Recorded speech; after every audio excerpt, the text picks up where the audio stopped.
Gago! Congrats day sa bagong kinasal. So Mimay and Renan, I hope nga makaanak mo og 30 ka buok.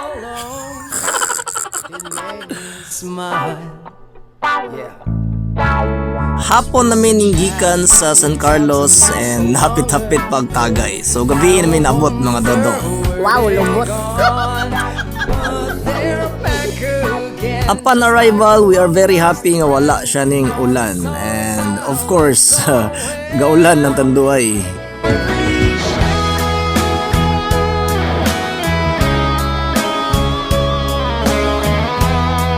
Plano sana na musabay pagka early sa morning.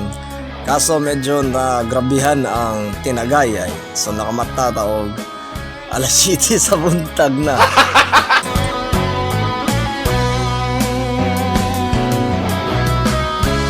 Sa mga nangutana nila unsaon pag-edit og video, next vlog na lang. Ito ang tudloan ang step-by-step process sa basic na jud nga edit. So ako ara siguro masulti is in every memory god. Sayang naman kung hindi mo totohanin yung video mo, 'di ba? Someday soon when you grow old, you will look back at the video. Tanawon mo balik ang video ba? Kayon nga sus kung gitarong pananin na ako nag-video. Okay tani, 'di ba?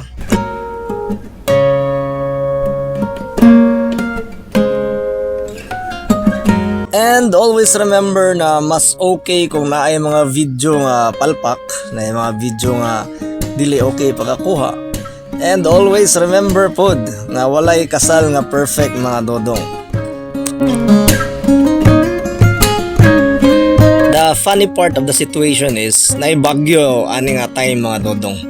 Then ang ngalan sa bagyo is Bagyong Upong, which is pangalan ni Papa. So may gani nga wala na siya nimbanat og bagyo the next day. So kuan na siya.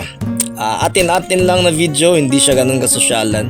It's just two family and some friends na ilan lang gathering and witnessing, enjoying the day sa blessed na kasal ni Renan at saka Kamimay.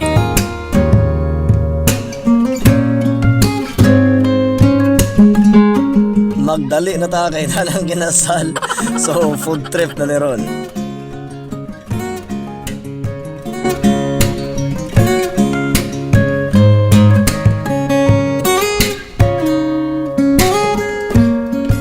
So congrats Renan ug Mimay, tani makaanak mo 30 ka buhok.